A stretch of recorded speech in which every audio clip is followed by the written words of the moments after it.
gente! Eu sou Ana Andrade e você está assistindo mais um episódio do Pode Isso, um podcast feito pelos alunos aqui da escola Césio Dário Gonçalves. É um enorme prazer estar com vocês hoje. E para hoje nós temos a nossa co-entrevistadora. Oi, gente, eu sou a Isa. Bom, o nosso tema de hoje é segurança nas redes sociais e a gente trouxe uma pessoa assim, maravilhosa. Ela, professora de filosofia, baiana e também amante de cachorros. Kércia Caroline. Oi, gente. Muito obrigada, meninas. Eu estou extremamente feliz pelo convite. Vocês são alunas queridíssimas. Acho que vai ser maravilhoso. Muito obrigada. Bom, vamos começar, Kércia? Vamos, tô pronta. Preparada? Preparadíssima, nasci pronta. Então vamos. Ótimo, então. Para começar a conversa, Kércia, de onde você saiu a vontade de fazer filosofia? Essa história é muito curiosa porque eu acho que quando a gente fala sobre uma área que nos interessa, é muito comum que a gente tenha contato com ela. E comigo aconteceu justamente o contrário. Eu cursei ensino médio integrado a um curso técnico, né? Me formei em informática. E esse curso especificamente transformava o ensino médio, que dura 3 anos, em um ensino médio técnico que tem duração de 4 anos. E aí, para integrar as matérias do eixo técnico em informática, algumas outras matérias são retiradas, sendo uma das que foi dispensável, filosofia. Então, eu não tive filosofia em todo o ensino médio, até o momento que a gente percebeu que isso faria muita falta lá na frente, no vestibular, e a própria escola, estadual, no período, se organizou. Acredito que no 3º ano, em algum momento ali próximo ao final do curso, eu tive as 2 unidades. Aqui a gente chama de etapa no SESI, né? No colégio estadual onde eu estudei, a gente falava unidades. Então, o ano é composto de 4 unidades. Em 2 unidades chegou para nós um professor de filosofia, um estudante de filosofia, na verdade, e ele me abriu os olhos, assim. Eu gostava da aula, eu gostava de discutir, eu gostava dos temas. Ele fez uma única prova e eu tirei 10. E aí depois ele precisou sair da escola e tal. Eu falei, acho que é isso, 10 pontos, não dá para ser outra coisa, eu vou ser incrível. Né? Não foi tão assim durante o período da universidade, mas foi um insight assim, de uma coisa que veio pela metade que me instigou a querer mais. Bacana, bacana. E assim, como foi o seu primeiro contato com a filosofia em si? E o que te levou a escolher esse caminho que foi o que você já disse? Mas especialmente na licenciatura. Tá. Hoje a gente vive um mundo tão digital, né? E você acha que com esse olhar filosófico ainda ajuda a lidar com as pressões e os desafios nas redes? Tá. O meu primeiro contato com a filosofia, como eu havia dito, foi muito introdutório por meio desse professor. Spoiler que depois de muito tempo eu encontrei ele e falei, você me inspirou, eu me formei em filosofia. Ele falou, você é louca, eu desisti, coisa de maluco. Mas o meu contato muito inicial foi com ele e eu digo que a minha parte experimental mesmo com a matéria, com a disciplina, já foi dentro da universidade. Eu tentei vestibular por 2 vezes, consegui acessar a Universidade Estadual de Feira de Santana, que é a cidade de onde eu sou, onde eu nasci, né? Cursei toda a graduação e a pós-graduação lá também. O meu primeiro contato com a filosofia já foi dentro da universidade, porque eu não tive esse primeiro momento, o reconhecimento disto dentro da sala de aula. E por conta disso foi muito difícil. Essa onda de, tirei 10, fechei a prova, é a minha área, caiu por terra total.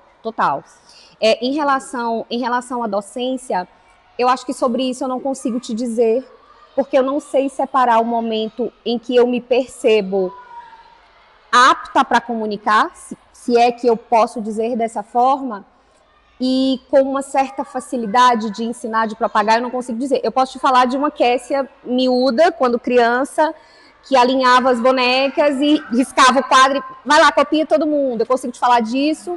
Eu consigo te falar da minha primeira experiência de emprego, que nada tem a ver com a licenciatura, foi vendendo TV por assinatura. E eu me lembro especificamente que a minha supervisora, eu havia sido contratada para vender por telefone.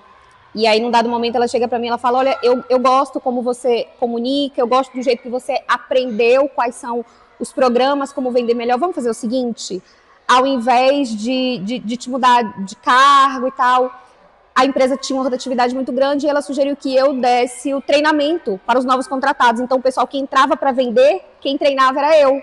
E aí isso começou a dizer para mim que, olha, talvez nessa habilidade comunicativa tenha um caminho, tenha uma via. E a via profissional que mais se identificava comigo, com o meu curso, já era filosofia que eu estava cursando ali em torno dos 18, 19 anos. Sim, nossa, bacana. não é? Sim, eu já fiz. Peraí, gente, me perdi. E vocês gostam da filosofia, não? Gostamos. Sim, eu gosto muito de filosofia. Na verdade, a minha paixão de filosofia veio por você também. Ó, Porque muito obrigada, fico eu tinha feliz. um outro professor que não era muito bom em filosofia. Mas você me trouxe essa paixão de filosofia. Então, hoje, se eu gosto de filosofia, se eu me esforço de filosofia, acredito que seja por conta de você. Eu fico Eu super feliz agradeço, com isso. de verdade. Que bom, que bom. E assim, você já contou várias vezes na sala, mas gostaria que você compartilhasse com o pessoal como foi a relação da sua família, porque assim, a gente sabe que às vezes é muito complicado os pais aceitarem devidamente a faculdade, Sim. né? Gostaria que você compartilhasse um pouco. Primeiro eu preciso dizer que eu venho de uma família extremamente simples, mas com valores que me impulsionaram para a vida e me acompanham até hoje. Eu resido aqui em Itaúna sozinha, assim, sem os meus familiares, né? Hoje somos só eu e meu esposo, mas ele é daqui, então ele está de fato em casa. Quando eu informo para minha mãe, quando a minha mãe fica sabendo que eu passei, porque no período vestibular ela me acompanhava, o meu pai também, mas ainda não tinha aquele interesse. Parece que enquanto a coisa não se tornava verdade de fato, ela não estava ali entre nós. E aí quando eu passo, quando eu consigo ser aprovada, num primeiro momento foi um abraço repleto de pouco entendimento, mas muito orgulho. Eu fui a primeira pessoa da minha família a me graduar, né? O meu pai tem só até a 5ª série, a minha mãe até pouquíssimo tempo atrás tinha só até a 8ª série, inclusive a minha mãe cursou parte do ensino médio comigo, porque quando eu já estava estudando, ela resolveu voltar para a escola também para fazer ensino médio, alguns meses, aí a gente precisou dividir a mesma sala. Isso para mim foi muito legal. A minha mãe é uma mulher extremamente guerreira, assim.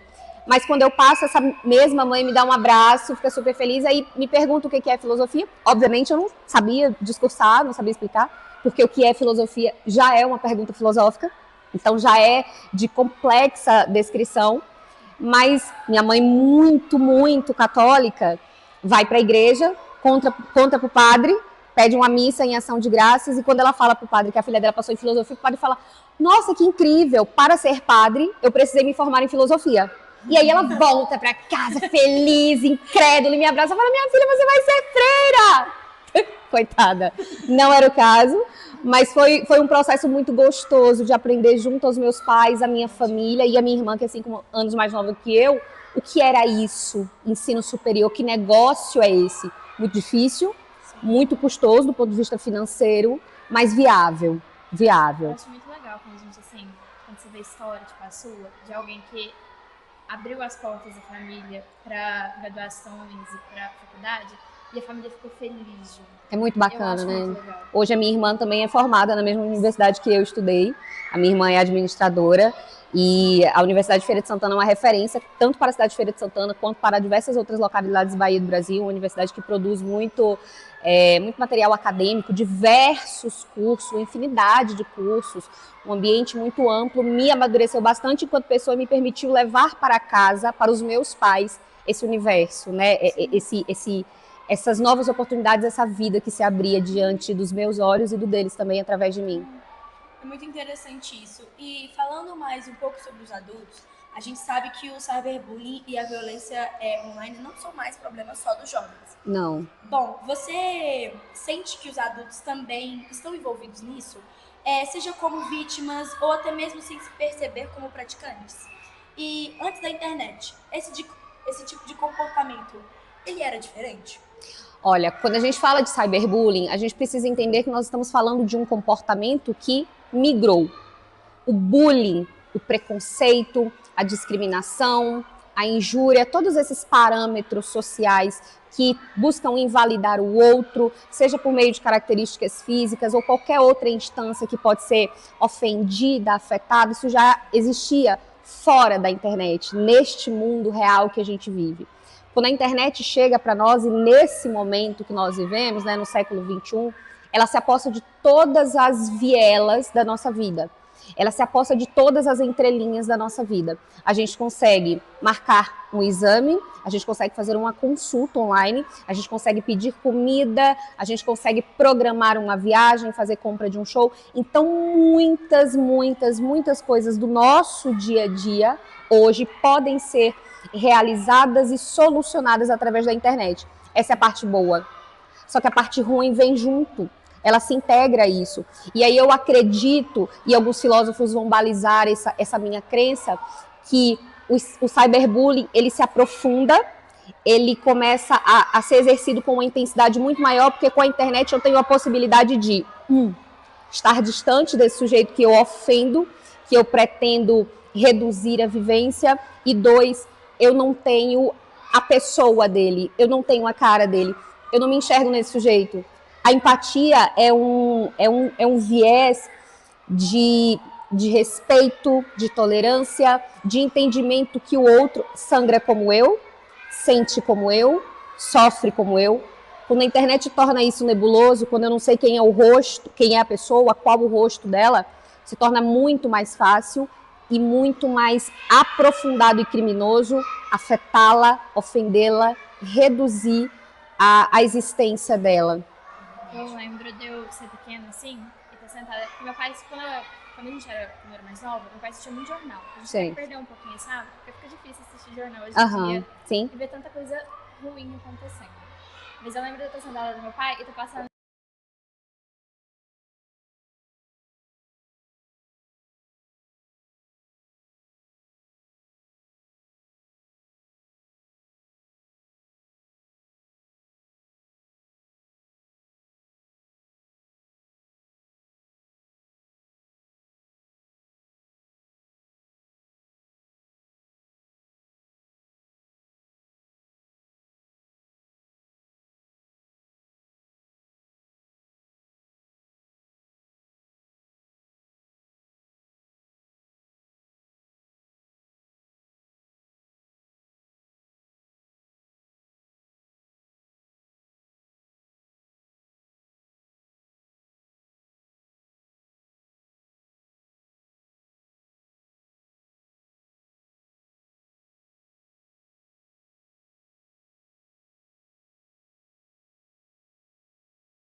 E assim, trazendo para esse lado mais filosófico, falando sobre o que a gente está adquirindo de conhecimento dentro de sala de aula, a gente sabe que o Bauman, ele fala sobre as relações líquidas. Sim.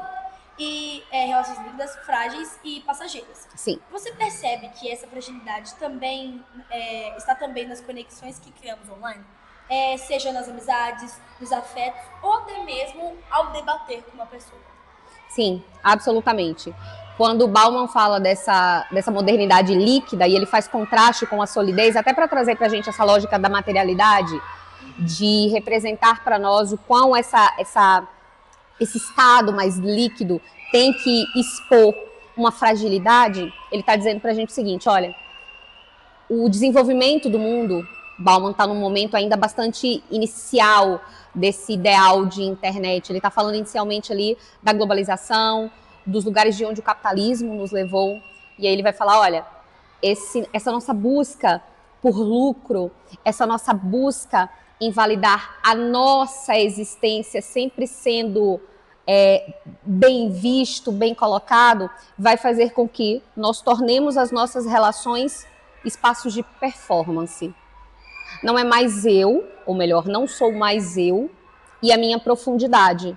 Sou eu na lida com você em relação àquilo que eu quero comunicar para o outro. Não é mais o nosso contato, as nossas falhas, as nossas dificuldades, o perdão que eu preciso ter. E não falando aqui de um perdão cristão, nada nesse sentido. Eu estou falando daquela relação que quebra e a gente conserta, porque a solidez fala sobre isso. Inclusive no seu livro, o Bauman vai falar sobre os casamentos que eram mais longínquos, que duravam mais, as relações que eram mais perenes. Você tinha o conforto da segurança de saber que o outro, que a instituição estaria ali tal como ela é. E aqui eu preciso dizer que não digo, e nem o próprio Bauman vai dizer que isso era estritamente, absolutamente benéfico. Ele está fazendo aqui um diagnóstico social. Então, quando a gente tem essa passagem, esse momento de difusão da solidez para a liquidez, eu perco a minha capacidade de me aprofundar. Eu só performo. E na performance não tem espaço para profundidade.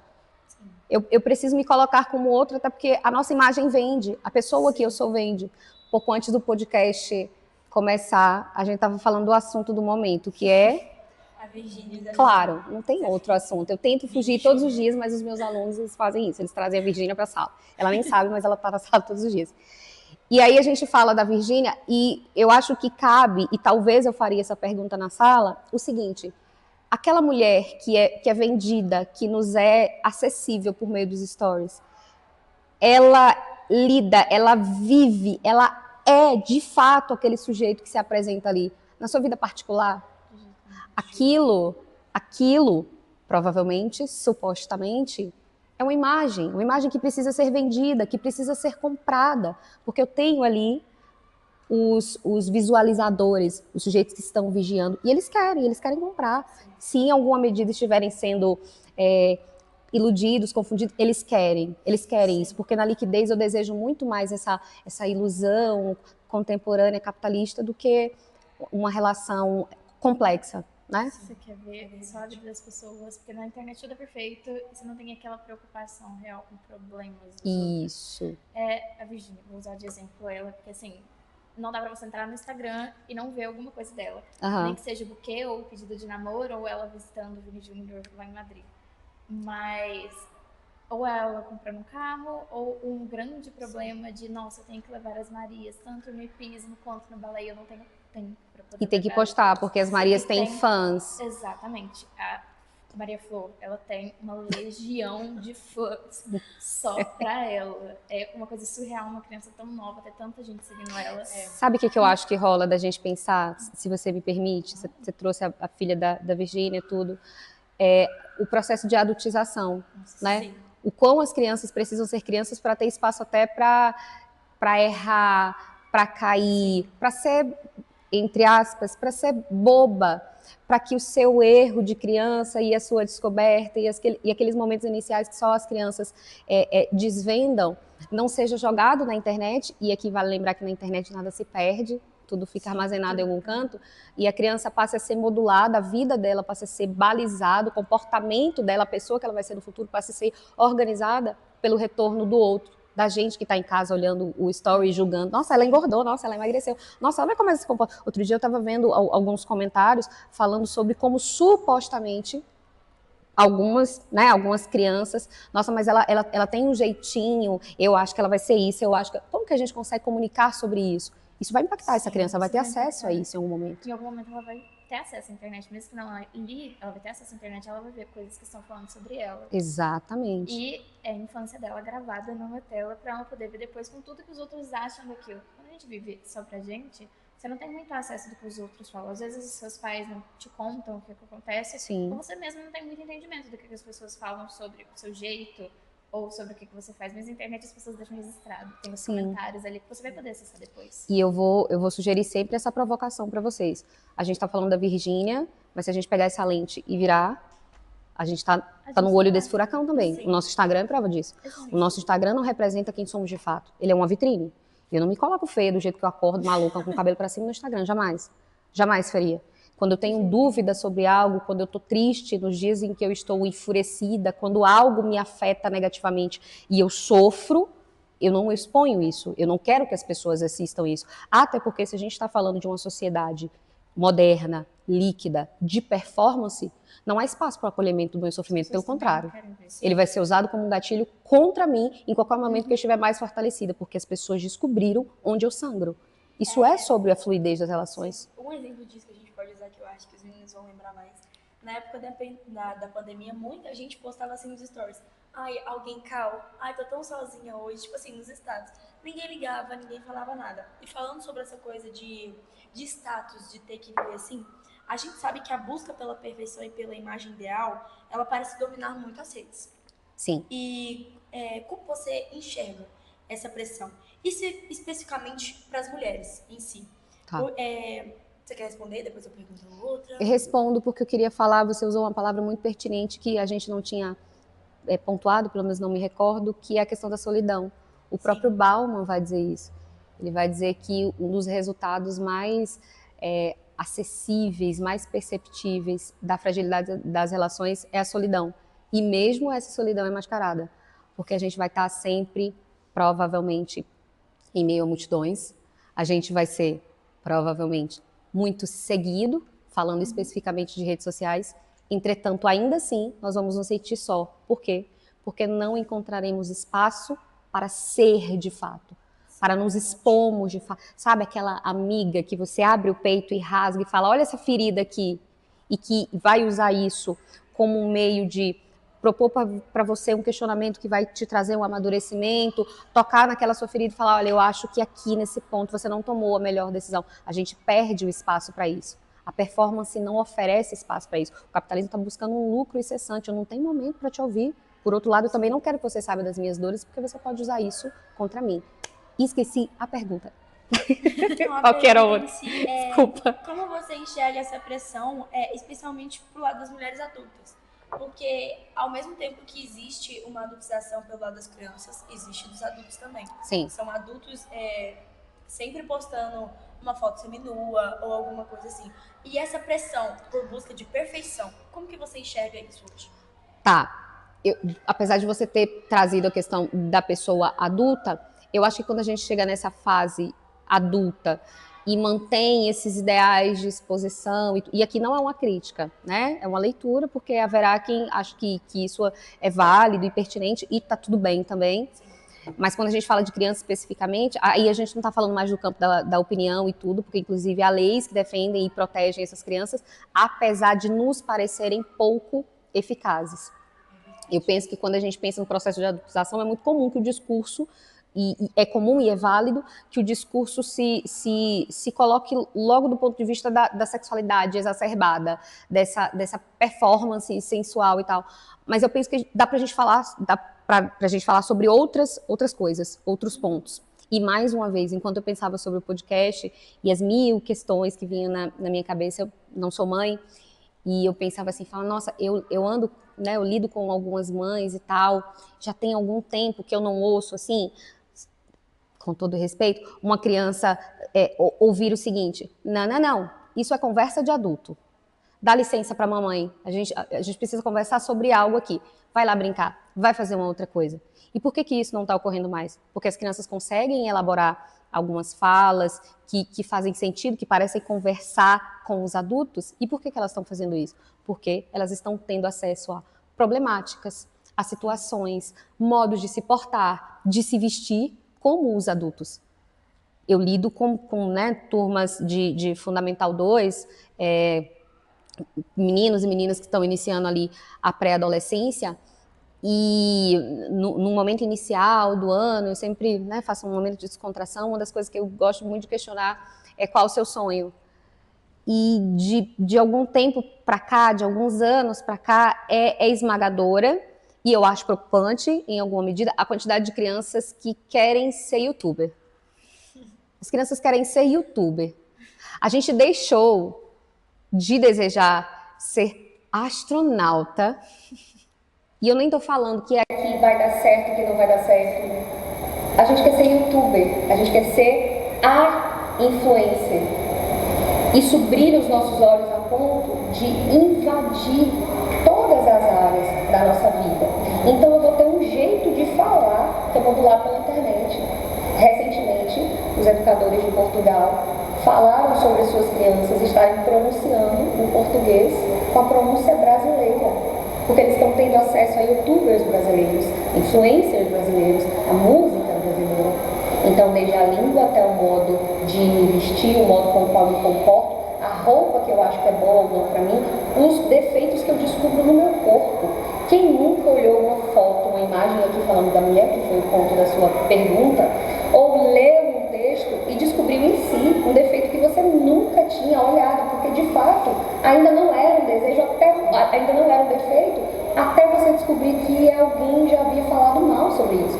Recentemente, há uns 2 anos, eu descobri um negócio, de repente todo mundo já sabia, descobri depois também, tá tudo certo, mas eu descobri um negócio chamado Lip Dips, acho que é isso, que é uma entradinha aqui nessa região da cintura, da lateral da nádega e tal, e as mulheres na academia se dedicando, e ok, pra tirar isso. Eu falei, gente, mas eu achei que isso era normal, isso é um defeito, isso é uma questão. Então, a internet, ela é uma devoradora de comportamentos. Ela engole quem você é e ela te dá uma outra capacidade de ser, uma outra oportunidade de ser. Aí é o teu problema. Essa outra oportunidade de ser, ela está valorizando o quê? Ela está levando em conta quais benefícios, quais modelos de relação. Esse é um ponto importante. E parece que, independente do que você já é, sempre tem uma outra opção que é melhor do que o que você já está vivendo. Sempre. Eu tenho uma relação muito tóxica com o Instagram. Muito, já falei pra vocês, eu excluo com uma grande frequência. E o meu grande sonho é excluir e nunca mais baixá-lo. Porque eu acho que ele trocida as nossas potências. De repente pode ser só pra mim, mas eu acho que ele trocida. Você tá num dia bacana, você tá num dia legal, você tá Um dia feliz, você abre a foto de uma pessoa que você nunca viu na vida e fala: é esse cabelo que eu queria.